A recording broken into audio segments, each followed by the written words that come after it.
Praise the Lord. आप सबको जय मसीह की। खुदावन का धन्यवाद करते हैं कि आप सब आनंदित और मगन होंगे। तो आइए हम आज के जो वचन पढ़ेंगे, यूहन्ना 8 का 4 आयत को कोई पढ़ेगा। और आज का जो टॉपिक होगा, व्यभिचार में पकड़ी गई स्त्री। हे गुरु, ये स्त्री व्यभिचार करते पकड़ी गई है। व्यवस्था में मूसा ने हमें आज्ञा दी है कि ऐसी स्त्री पर पथराव करे, अन्यथा तो इस स्त्री के विषय में क्या कहता है? हालेलुया। क्योंकि किस तरह से इस वचन में लिखा हुआ है कि गुरु ने इस स्त्री को पकड़े।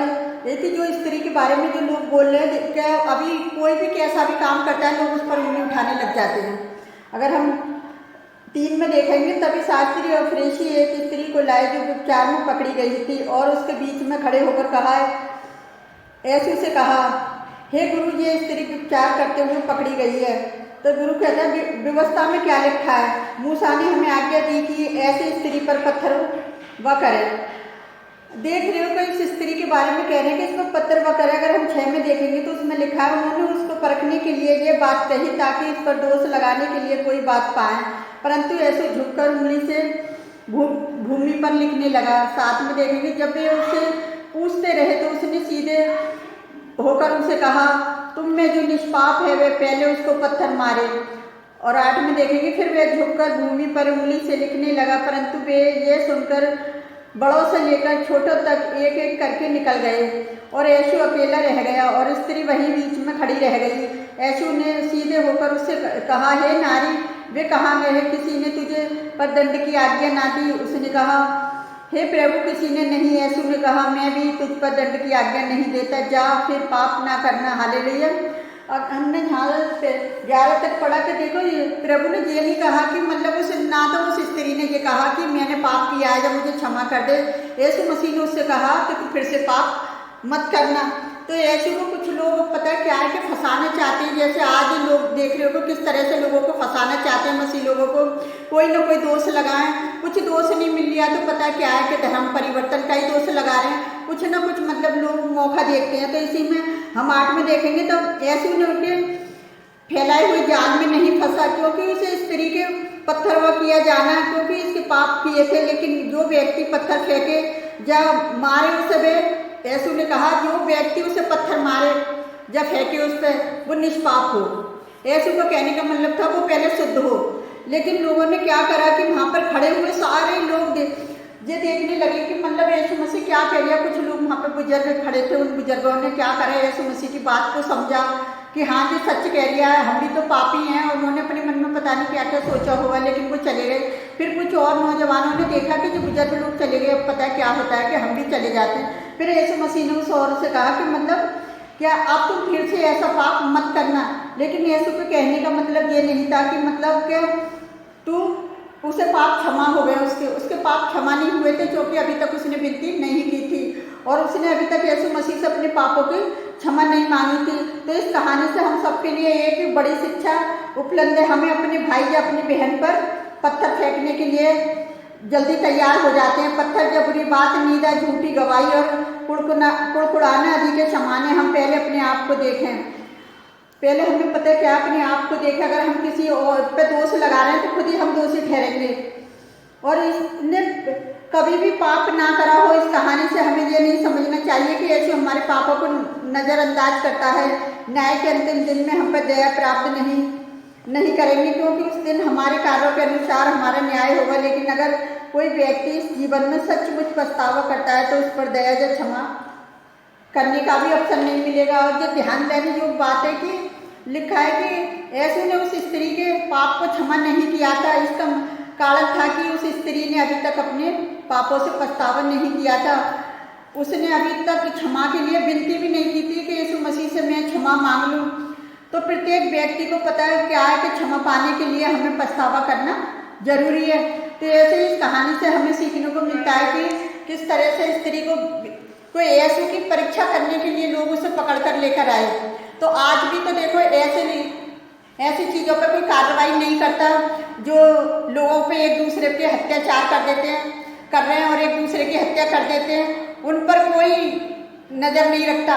लेकिन कोई जरा धर्म का प्रचार करने लग जाए यीशु मसीह के नाम से, फिर देखो क्या होता है। फिर तो सोचते हैं कि कोई भी आके दोष लगाएं और दोष में क्या करें, इसे पकड़वा दें। मेरे प्रिय भाई बहनों, मैं सभी से ये कहती हूँ कि परमेश्वर जो है वो हमारा करता है, वो सारी सृष्टि का सृजनहार है, वो हर एक जाति में से कोई धर्म परिवर्तन का काम नहीं कर सकता, क्योंकि परमेश्वर को जो भाता है वही वो करता है। और परमेश्वर सबकी भलाई के लिए ही चाहता है कि मतलब लोग पाप से बच जाएं। कोई किसी के ऊपर पता है क्या है, कोई पत्थरवा ना करे, कोई किसी का खून खराबा ना करे। इसी खून खराबे को रोकने के लिए एक मसीह कौम तैयार हुई है, तो उसी मसीह कौम को भी शैतान क्या चाह रहा है कि शत्रुओं के द्वारा हरवा दी से। लेकिन मसीह कौम इतनी कमजोर नहीं है, क्योंकि हमारा परमेश्वर जो है इतना कमजोर नहीं है जो लोगों के बहकाए में आके अपने शुभ समाचार प्रचार करना बंद कर दे। तो मेरे अपने मसीह भाई बहनों से यही है कि जो भी यहाँ भी बड़ी रैलियाँ हो रही हैं, परमेश्वर उनके साथ खड़ा है और हमेशा ऐसे ही खड़े और अड़े रहो, और परमेश्वर तुम्हारे साथ है, क्योंकि हमारी दुआएं आप सबके साथ हैं। अगर हम वहाँ नहीं जाते रैली में तो क्या है, लेकिन हम अपनी कौम के लिए प्रार्थना करते हैं, अपनी पूरी कलेसियाओं के लिए प्रार्थना करते हैं, प्रभु के दास दासियों के लिए, सबके लिए हम प्रार्थना करते हैं कि प्रभु उनके साथ खड़ा होकर तू उनका न्याय कर। क्योंकि हमें अगर हम पुराने नियम के अनुसार चलेंगे तो पता था क्या था कि जब कोई तुम्हारे हाथ मारे तो उसका हाथ तोड़ दो, आँख वो पैर मारे तो ऐसे मतलब हत्या कर दो। लेकिन पुराने नियम के अनुसार पहले ऐसे होता था। और लेकिन क्या है कि अब परमेश्वर यीशु मसीह के बलिदान होने से यीशु मसीह ने क्या करा है, सबको शांति का शुभ संदेश फैला दिया है। और अगर वो शांति का राजकुमार था यीशु मसीह, हमारे लिए बलिदान हुआ, यीशु मसीह ने हमारे लिए कोड़े खाए कि वो पता है क्या है कि पुरानी व्यवस्था से बच जाए।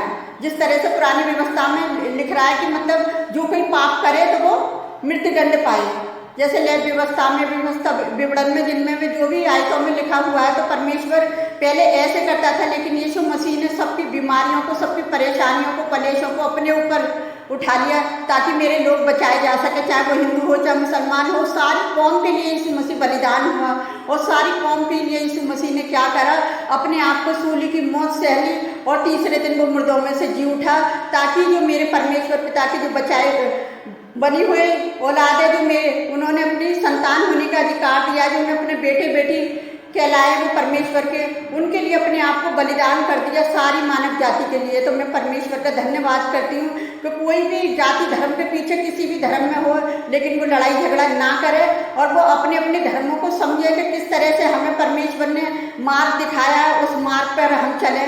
अगर हम सच्चाई के मार्ग पर चलेंगे तो कभी हम किसी का खून खराबा नहीं करेंगे और ना ही किसी के धर्म का विरोध करेंगे, क्योंकि यीशु मसीह ने हमें यही सिखाया है कि तुम्हें शांति का संदेश देने वाले बनाया है। तो आज मसीह लोग हैं, पता है वो क्या है कि वो शांति का शुभ संदेश लोगों तक जगह जगह पहुंचा रहे हैं, लोग चंगाई पा रहे हैं, छुटकारा पा रहे हैं अपनी बीमारियों से, परेशानियों से, लड़ाई से, झगड़े से।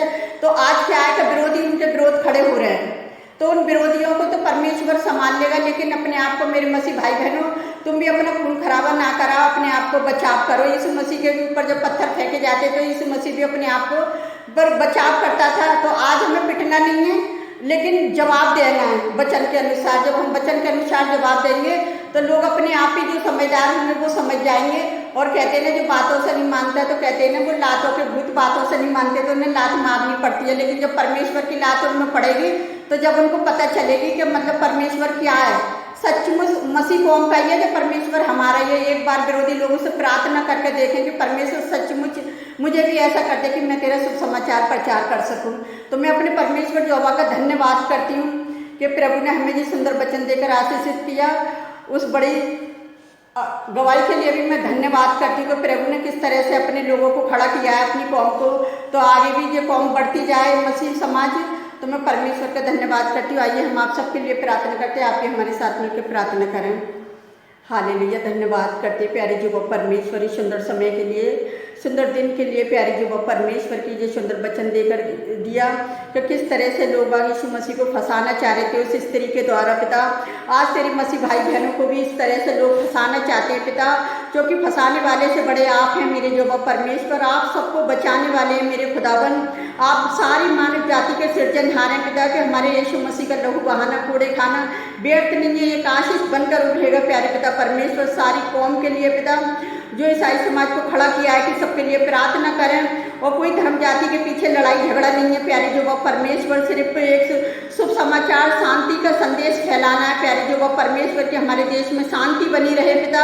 हर एक विरोधी आत्मा को हमें यीशु मसीह के नाम से नष्ट करते हैं पिताजी, और अपने उन विरोधी भाई बहनों को भी आपके हाथ में देते हैं। आप उन्हें भी बुद्धि समझ दीजिए पिता, कि वो किसी भी जाति धर्म के पीछे लड़ाई झगड़ा ना करें मेरे जो परमेश्वर। हम सारी कलेशियाओं के लिए भी प्रार्थना करते हैं कि उन्हें भी अपने लहू में छुपाना पिता। आपके दास दासियों को भी आपके हाथ में देते हैं, सबको अपने लहू में छुपा कर रखना पिता, कि आपका नाम हो, आपका काम हो प्यारे जो परमेश्वर, जो कि सारी जाति के सृजनहार तो आप हैं मेरे खुदावन। तो कि लोग किसके पास जाएं प्यारे जो परमेश्वर, जो कि जीवन की ज्योति तो आप है पिता, जो लोगों के ऊपर चमकती है पिता। आपसे विनती करती मेरे खुदावन, जितने लोगों ने हमारे साथ मिलकर प्रार्थना करी, आपने सबकी प्रार्थना को सुना और कबूल किया, उसके लिए भी मैं धन्यवाद करती पिता। जितने लोग हमें लाइक कमेंट सब्सक्राइबर कर रहे हैं प्यारे पिता परमेश्वर, हर एक जन को आशीष देना प्यारे जो परमेश्वर, उनके भी घरों से लड़ाई झगड़े कलेश दूर हो यीशु नासरी के नाम से पिता। और मैं उन सब के लिए भी प्रार्थना करती हूँ जो अच्छे वर के लिए पिता, अपने उनके माता पिता देख रहे हैं अपने बच्चों के लिए पिता, आप उनको भी अच्छा वर देकर आशीष देना मेरे जो परमेश्वर। और जिनके बच्चों के पेपर आने वाले बोर्ड परीक्षाओं को भी आपके हाथ में देती पिता। जितने लोगों बच्चों की बोर्ड परीक्षा है पिता, उनके मम्मी पापा प्रार्थना कर रहे हैं और हम सब प्रार्थना कर रहे हैं पिताजी, आप उनकी प्रार्थनाओं को सुनना और कबूल करना पिता, कि बच्चे अच्छे से अच्छे नंबरों से पास हों प्यारे जो परमेश्वर। में सबकी परीक्षाओं की चिंता आपके ऊपर डालती, सारे बच्चों को आपके हाथ में देती पिता। जितने बच्चों के पेपर हैं मैं सभी बच्चों को आपके हाथ में देती प्यारे पिता परमेश्वर, जो कि पढ़ने वाले बोली, आपका पवित्र आत्मा उनकी सहायता उनकी मदद करे प्यारे पिता परमेश्वर। मैं आपसे विनती करती मेरे खुदावन, मैं एक बार फिर आप सभी लोगों को आपके हाथ में देती हूँ पिताजी। जितने लोग आपसे प्रार्थना कर रहे हैं पिताजी और जो आपके वचनों को फॉलो करते हैं पिता, उन सबको भी बड़ी आशीष बड़ी बरकत देना पिताजी, कि हमारी वीडियो को ज़्यादा से ज़्यादा आगे बढ़ाए पिता, कि आपका वचन आगे तक पहुंच सके प्यारे पिता परमेश्वर, और बहुत सी आत्माएं बचाई जा सके मेरे खुदावन। और मैं आपसे क्या मांगू मेरे सेनाओं की जो परमेश्वर, आपने हमारी छोटी सी प्रार्थना को सुना और कबूल किया, उसके लिए भी मैं आपका धन्यवाद करती। मैं सारा आदर महिमा आपको देती पिता, जो भी मांगते हैं मैं ऐसी नासरी के नाम पर आमीन। प्रभु आप सबको बहुत से आशीष दे।